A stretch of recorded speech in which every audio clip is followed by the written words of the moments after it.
सामान्य लोकांची अशी समज असते की जे लहान स्टॉल्स आहेत किंवा रोड साईडचे स्टॉल्स आहेत त्यांच्यावर सुरक्षित फूड मिळत नाही. पण जे कारवाई झाले त्याच्यामध्ये आम्ही पाहतो की खूप मोठे मोठे जे इन्स्टॉलेशन्स आहेत तिथेही अशी व्हायोलेशन झालेली आहेत, कारवाई झालेली आहे. तर तुम्ही त्यांना काय सांगाल जे मोठे इन्स्टॉलेशन्स आहेत, क्लब्स असतील किंवा मोठे रेस्टॉरंट्स असतील तेही व्हायोलेशन करतायत, लोकांना कशी? नाही, आम्हाला व्हायोलेशन सगळ्या लेवलला सापडले. अगदी स्ट्रीट फूडपासून ते मोठ्या हॉटेलपर्यंत, रेस्टॉरंटपासून ते स्वीट मार्टपर्यंत सगळ्या लेवलला आम्हाला व्हायोलेशन सापडले.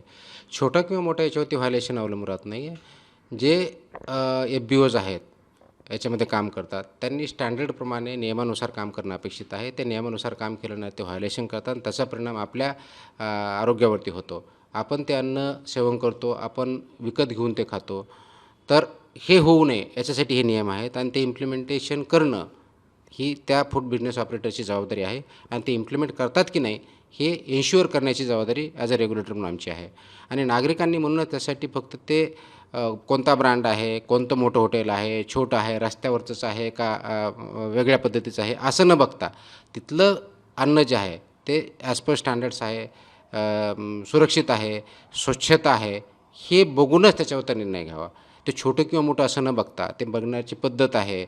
आता समजा तुम्ही स्ट्रीट फूड बघत असाल कुठंतरी तर तिथं ते ऑइल परत वापरतायत का हे बघितलं पाहिजे. तिथं जे मटेरियल वापरते फूड सर्व करण्यासाठी ते आपला न्यूजपेपर वगैरे वापरतात की जे फूड ग्रेड मटेरियल ते वापरतात हे तपासलं पाहिजे. अशा काही त्रुटी आपल्या आढळल्या तर त्यासाठी आम्ही ग्रीव्हन्स पोर्टल चालू केलेलं आहे, ज्याला आपण complaints.maha.fda.in याच्यावरती करा. आम्ही त्याच्यावरती कारवाई करतो, जेणेकरून याच्या माध्यमातून आपल्याला एक हेल्दी समाज घडवायचा आहे आणि त्याच्यासाठी म्हणून हे रेग्युलेशन्स आपण इम्प्लिमेंट करण्याचा आपण प्रयत्न करत आहोत. सर, काही मोठे हॉटेल्स आणि इन्स्टॉलेशन ज्यांना कारवाई झालेली आहे अशी आम धारणा आहे की जेव्हा या लोकांवर कारवाई होते तेव्हा ते दबाव आणण्याचा प्रयत्न करतात.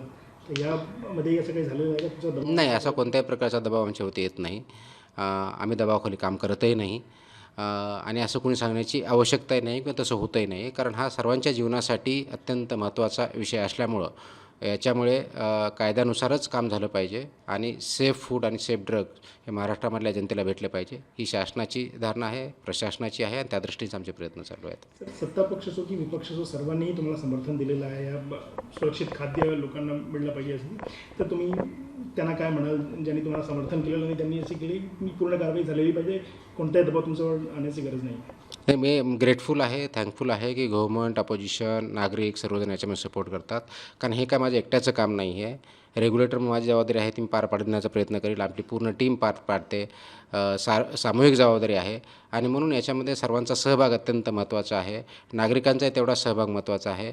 आपल्याकडे अशा काही माहिती भेटली, चुकीचं काही होत असेल तर कंप्लेन करा, त्याच्यावरती आम्ही कारवाई करू. परंतु आपल्याला अडल्चरेशन प्रिव्हेंट करण्यापासून ते सेफ फूड आणि स्टँडर्ड फूड याच्यापर्यंतचा प्रवास गाठायचा आहे.